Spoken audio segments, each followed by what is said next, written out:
Good morning, everybody. I am Assistant Professor Dr. Priyamvada Dinesh Bhatt, and I am teaching here or explaining here the BA Part 1 English syllabus of Amravati University. We were learning the lesson Filmmaking by Satyajit Ray, and this is the second part. Please watch this video carefully, like it, and subscribe it. Let us start. The writer Satyajit Ray described that how difficult it was to shoot a scene of Apu walking in the tall grass in the field of tall grass and search for his sister. Writer says that as all of them were facing the camera for the first time, so that it was even more difficult for the director to explain them whatever he wants from them. If this first shot pulled me up and taught me a lesson, it was also an eye-opener. It revealed to me the most challenging aspect of filmmaking, which is the exploration of the truth of human behavior and the revelation of that truth through the medium of actors. The writer says that the job of a film director is really a difficult one, and when that director is the art film director and he wants to give some particular message, then it becomes even more difficult job, because whatever the thought process and the behavior of the human being in some particular situation, the director wants to show all those things in his film and to ask the actors to do whatever the writer wants to show the inner working of mind of human being. It is really very difficult thing according to Satyajit Ray. Experience tells us that the subtlest of emotional states affects a person's speech and behavior, and such revealing speech and behavior is at the very heart of cinema's eloquence. Writer says that it is the emotional states affects a person's speech and behavior. Whatever a person talks and how he behaves is the result of his emotional states. Whatever emotionally, mentally going on in his mind, all that affects the behavior and talk of that person. And all these things the art film director wants to show in through his film, through the acting of those actors, and really it is very difficult thing. लेखक असं म्हणतात आहे, सत्यजित रे Oscar film award त्यांना मिळालेलं होतं, त्यांचा सन्मान करण्यात आलेला होता या अवॉर्डनी, आणि फिल्म मेकिंग या क्षेत्रामधले जवळपास संपूर्ण अवॉर्ड्स त्यांनी जिंकले होते किंवा त्या अवॉर्ड्सनी त्यांना सन्मानित करण्यात आलं होतं. सत्यजित रे यांनी स्वतःचं करिअर हे ॲडव्हर्टाईजमेंटच्या क्षेत्रात सुरू केलं. ते सर्वप्रथम ग्राफिक डिझायनर होते आणि त्यानंतर त्यांनी फिल्म मेकिंगचं काम सुरू केलं. त्यांना नेहमी हा प्रश्न विचारला जातो की ते फिल्म मेकिंगच्या क्षेत्रामध्ये ते कसे काय आले. तर लेखक असं म्हणतात आहे की ते कसे काय आले या प्रश्नाला काही उत्तर नाही आहे, आणि ते या प्रश्नाचं उत्तर या सगळे इंटरव्ह्यू घेणाऱ्यांना फक्त हसून देऊन देतात. आणि त्यांचं वैयक्तिक मत असं आहे की ॲडव्हर्टाईज बनवणे हे सुद्धा एक क्रिएटिव्ह फील्ड आहे आणि फिल्म बनवणे हे सुद्धा एक क्रिएटिव्ह वर्क आहे, आणि त्यामुळे दोन क्रिएटिव्ह गोष्टीमध्ये असं साम्य आहे की ह्या गोष्टी करणं काही कठीण नाही आहे. तर त्यामुळे त्यांना असं वाटत होतं की फिल्म बनवताना आपण how to make a film या विषयात आपण एक्सपर्ट आहोत. थेरॉटिकली त्यांना माहीत होतं की फिल्म कशी बनवायची, परंतु प्रॅक्टिकली फिल्म बनवताना त्यांना काही वेगळेच अनुभव आले, आणि ते म्हणतात आहे की फिल्म बनवणं, प्रॅक्टिकली एखादी फिल्म शूटिंग करणं हे कसं आहे, टेरिबली हार्ड जॉब हा आहे असं त्यांना वाटतं. त्यांची सर्वात पहिली फिल्म होती पथेर पांचाली. त्यांनी कला फिल्म्स बनवल्या, आर्ट फिल्म बनवल्या, आणि त्यांना कमर्शियल सिनेमाशी काही त्यांना घेणं देणं नव्हतं. त्यांना प्रॉफिट कमवायचा नव्हता, तर त्यांना स्वतःची विशिष्ट फिलॉसॉफी लोकांसमोर मांडायची होती, कधी काही विशिष्ट मेसेज त्यांना आपल्या फिल्ममधून द्यायचा होता. तर त्यांच्या सर्वात पहिल्या फिल्मसाठी त्यांनी पथेर पांचाली ही एक अतिशय लोकप्रिय गोष्ट निवडली, आणि बंगालच्या खेड्यांमध्ये जंगलामध्ये त्यांनी शूटिंग सुरू केलं. मग त्यांना आपल्या शूटिंगचा पहिला दिवस आठवतो ही या पहिल्या दिवशीचा पहिला सीन होता की एक अपू नावाचा लहान मुलगा होता 8-9 वर्षाचा. तो असा उंच गवतांमधून शोधतो आहे. कोणाला शोधतो आहे? आपल्या बहिणीचा शोध घेतो आहे की ती कुठे लपून बसली आहे. आणि तो त्या गवतामध्ये काही पावलं चालतो, काही मध्येच थांबून जातो, इकडे मान वळवून पाहतो, तिकडे मान वळवून पाहतो आणि पुन्हा चालायला लागतो. म्हणजे तो स्वतःच्या बहिणीचा शोध घेत त्या गवतामधून चालत आहे असं दृश्य चित्रित करायचं होतं. लेखक म्हणतात की हे दृश्य चित्रित करणं खरोखर अतिशय कठीण होतं, कारण एका लहान मुलाच्या चेहऱ्यावरचे भावभावना टिपणं हे खरोखर कठीण होतं. कारण त्या लहान मुलाला म्हणजे 8-9 वर्षाच्या त्या अप्पूला हे सांगायचं होतं की तू चेहऱ्यावर असे भाव आण, शोधक नजर ठेव, तुझ्या चेहऱ्यावर तू असे भाव आण की तू तुझ्या बहिणीला शोधतो आहे आणि ह्या शोधामध्ये तू त्या गवतांमधून काही पावलं टाकत चालतो, मध्येच थांबतो, एका बाजूला मान वळवून पाहतो, दुसऱ्या बाजूला मान वळवून पाहतो आणि हे सगळं कॅल्क्युलेटेड होतं. इतक्या मिनिटांनी थांबायचं, इतक्या मिनिटांनी चालायचं, हे सगळं कॅल्क्युलेटेड होतं. त्याच वेळेला चेहऱ्यावर विशिष्ट भाव दाखवायचे. ह्या सगळ्या गोष्टी त्या नवख्या मुलाकडून करून घेणं हे खरोखर अतिशय कठीण होतं. कारण या फिल्ममधले सगळे आर्टिस्ट हे फिल्मवाले नव्हतेच, ते कॅमेराच पहिल्यांदा फेस करत होते आणि त्यांच्याकडून हे सगळं करून घेणं हे कठीण होतं असं लेखकाला वाटतं. आणि लेखक म्हणतो की हा सीन चित्रित करणं हे म्हणजे एखाद्या युद्धाचा सीन चित्रित करणं सोपं असेल त्यापेक्षा, असं लेखकाला वाटलं.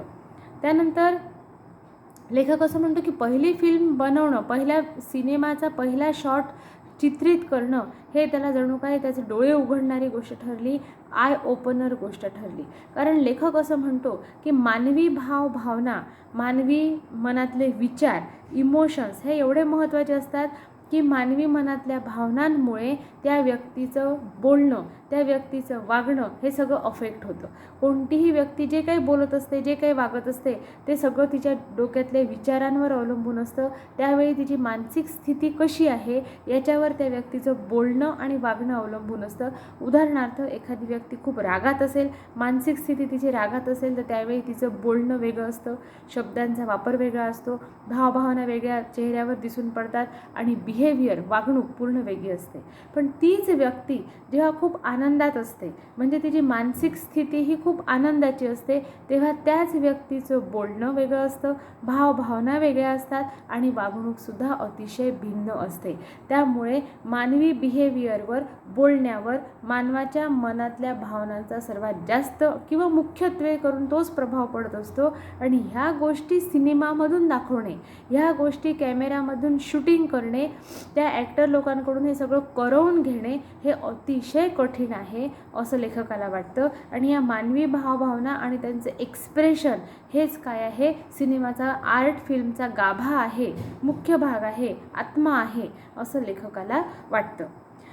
I like to think that it was a shrewd move on my part to have selected for my first film a story where one had to put the emphasis on the human aspect. मग लेखक असं म्हणत आहे, he had selected the story for his very first film where the emotions of the actors were much more important than any action. Not only was this wise from the box office point of view, but with the means at our disposal, any preoccupation with technique would have been disastrous. Writer says to us that in his very first film, he has not much money to bring any different property to show in the film, so that this one popular story was really a good choice for making such a one artistic film.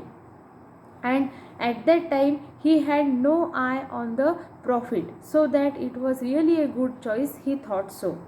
But balancing of means and ends is not an easy process, and a certain impatience sometimes make a director plunge into subject that is clearly beyond his scope. Writer says that, but in the field of filmmaking, money is the most important thing, because the balancing of the means and ends was not easy process, it was the most difficult thing, and the director has to face the main problem of the balance between means and ends.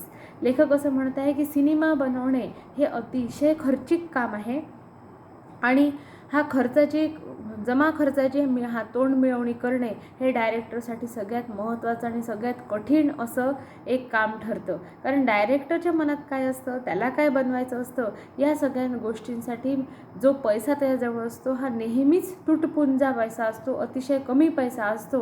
आणि या कमी पैशातून चांगल्यात चांगली film कशी बनवायची हा प्रश्न कोणत्याही फिल्म डायरेक्टरसमोर नेहमीच असतो, असं लेखक सांगत आहे. सच was the case with the music room, my third film.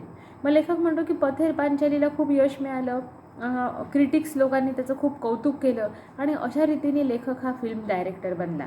मग त्याची तिसरी फिल्म जी होती द म्युझिक रूम नावाची, तर ही फिल्म बनवताना लेखकाला पैशांच्या कमतरतेचा सगळ्यात मोठा सामना करावा लागला. I was by then a little tired of the rural scene, so I decided to film the story of a decadent feudalism. मग लेखक असं म्हणतात आहे, his first two films were pictured or shot in the rural background, with a rural background in the rural area of Bengal, in the villages of Bengal. Now he was little tired of shooting the films in villages, and so that he selected a story of a feudalism, Zamindari. त्यांनी मग जमीनदारी पद्धतीवरची एक story निवडली. त्याला खेड्यांमध्ये shooting करून थोडा कंटाळा आला होता. मग त्याला असं वाटलं की जमीनदाराचा वाडा, तिथलं वैभव हे सगळं आपण आपल्या सिनेमामधून दाखवावं. म्हणून त्यांनी एक जमीनदारीची पद्धत कशी तिचं उताराला लागली होती त्यावर त्यांनी एक फिल्म बनवायचं ठरवलं. For the exteriors for this story we needed a crumbling 19th century nobleman's palace and found a magnificent one in Murshidabad, right on the bank of the river Padma. आता पहा काय झालं, त्यांना आउटडोअर शूटिंगसाठी जमीनदाराचा एक पडका वाडा पाहिजे होता की जो आता पडीत होऊन राहिलेला आहे. तर असा पडका वाडा त्यांना कुठे सापडला, मुर्शिदाबाद, बंगालमध्येच मुर्शिदाबाद इथे त्यांना तसा वाडा जमीनदाराचा जुना एक सापडला. तो कुठे होता, पद्मा नदीच्या काठावर तो वाडा होता.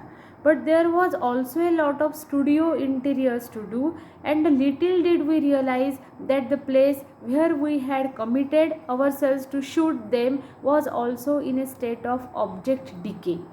आता that palace of that jamindar was in the position of great decay, and to shoot the complete film there was really a difficult one. And then for the interior scene the writer needed very magnificent things, very rich things which the zamindar people used to use in their houses. लेखकाला आता काय पाहिजे होतं, तर लेखकाला जमीनदारांच्या घरामधले interior scene दाखवण्यासाठी या जमीनदारांच्या घरात जशी श्रीमंती असते तसं श्रीमंती वातावरण असतं, त्यांच्या घरातल्या मोठ्या मोठ्या वस्तू असतात, कार्पेट्स असतात, या सगळ्या वस्तू लेखकाला पाहिजे होत्या. त्या मिळवणं अतिशय कठीण होतं सिनेमाच्या शूटिंगसाठी. आणि आउटडोअर शूटिंग जे होतं या शूटिंगच्या बाबतीत प्रश्न असा होता की त्यांना तो जमीनदाराचा वाडा तर मिळालेला होता, पण या वाडा कसा होता, हा अतिशयच पडीक अवस्थेत होता आणि तो सारखा पडत होता. तर अशा वाड्यामध्ये शूटिंग करणं ही सुद्धा आणखी एक नवीनच गोष्ट होती असं लेखक म्हणतो. As a result we constantly found ourselves in the position of wanting to do things for which the means were just not there. आणि अशा प्रकारे द म्युझिक रूम या सिनेमाचं शूटिंग करताना लेखकाला प्रत्येक सीनसाठी पैशाच्या कमतरतेचा सामना करावा लागला. त्यांना जे काही पाहिजे असायचं ते भरपूर पैसा देऊन मिळणारं होतं आणि लेखकाजवळ तर पैसे अजिबातच नव्हते. एवढा मोठा खर्च तर छोट्या छोट्या एकेका सीनसाठी तो अजिबात करू शकत नव्हता. The music room itself, where the nobleman held his soils, was the largest set we had ever built, and having built it we found that it called for overhead shots from a crane. आणि त्याच्यानंतर हा जो जमीनदार यांनी या स्टोरीमध्ये दाखवला होता, तर हे बंगालमधल्या जमीनदारांची रिॲलिटीज ही होती. तर जेव्हा त्यांचं राज्य जोरदार होतं तेव्हा ही रिॲलिटी त्यांच्या आयुष्यामधली होती की जेव्हा ते संगीत महोत्सव करायचे, आपल्या महालांमध्ये संगीत आणि नृत्य महोत्सव ठेवायचे आणि अनेक नर्तिका तिथे नाचायला यायच्या, म्हणजे नृत्यकला दाखवायला यायच्या, अनेक संगीतातले कलाकार तिथे आपल्या कला दाखवायला यायचे. तर हा खूप मोठा सीन होता. प्रत्यक्षामध्ये जमीनदारांच्या त्या बंगल्यांमध्ये, पॅलेसेसमध्ये अशा मोठाले हॉल्स राहायचे की जिथे ह्या सगळे उत्सव साजरे ते करू शकत होते आणि मोठाले बक्षिसं, मोठाल्या बिदाग्या ते ह्या सगळ्या कलाकारांना द्यायचे. आता हे सगळं सिनेमामध्ये लेखकाला दाखवायचं होतं, या जमीनदारांची श्रीमंती, आणि त्यांनी वेगवेगळ्या प्रकारच्या कलांना ते जो आश्रय द्यायचे तो आश्रय लेखकाला आपल्या सिनेमामधून दाखवायचा होता. तर मग आता अशा प्रकारे खूप मोठा हॉल, अतिशय मोठा हॉल की जिथे नृत्यांगना नृत्यकला सादर करत आहे, संगीत क्षेत्रातले विविध कलाकार आपल्या विविध कला जिथे सादर करत आहे, तर असा संगीत नृत्य महोत्सव ज्या ठिकाणी साजरा होत आहे असा त्या पॅलेसमधला मोठा हॉल, तिथले सगळे डेकोरेशन, तिथले सगळं श्रीमंती थाट हा लेखकाला दाखवायचा होता. आणि ह्या दाखवण्यामध्ये लेखक म्हणतो की त्याचा भरपूर पैसा खर्च झाला, त्याला जमा खर्चाची तोंडमिळवणी करता करता त्याच्या नाकी नऊ आले आणि हा सगळ्यात कठीण शॉट होता असं लेखकाला वाटतं. मग आता ह्या म्युझिक रूममधले, खास जी म्युझिक रूम होती, हा मोठा संगीत महोत्सव त्याला शूटिंग करायचा होता, तर ह्या शूटिंगसाठी त्याला काही शॉट्स हे वरून घेणं आवश्यक होतं की उंचावरून त्याला ते शॉट्स घ्यायचे होते आणि त्याच्यासाठी त्याला क्रेनची आवश्यकता भासत होती. The studio did not have a crane. Crane तर काही स्टुडिओत नव्हती. I had just won the award at Cannes and felt justified in asking for a crane to be fetch from a bigger studio at the other end of the city. मग कलकत्त्यामधल्या ज्या स्टुडिओमध्ये लेखकाचं shooting हे सुरू होतं तिथे crane काही नव्हती. मग लेखकाला असं वाटलं की आपण स्टुडिओला सांगितलं पाहिजे, स्टुडिओ मालकाला, की मला क्रेन आणून द्या, दुसऱ्या स्टुडिओमधून भाड्याने मला क्रेन तुम्ही बोलवून द्या, असं सांगणं हे उचितच होतं. कारण लेखकाने नुकतंच एक अवॉर्ड जिंकलं होतं. कुठे? कान्स फिल्म फेस्टिवलमध्ये त्यांनी हे अवॉर्ड जिंकलेलं होतं. The enormous hunk of a contraption arrived on the top of the truck. त्या स्टुडिओ मालकाने लेखकाला, या डायरेक्टरला क्रेन मागवून सुद्धा दिली आणि मग ते एवढं मोठं क्रेनचं धूड एका ट्रकवर बसवून आणण्यात आलं. The enormous hunk of a contraption arrived on the top of the truck. We were told we could keep it for a week. At the end of the week, having taken the shots I needed, I asked for the crane to be sent back.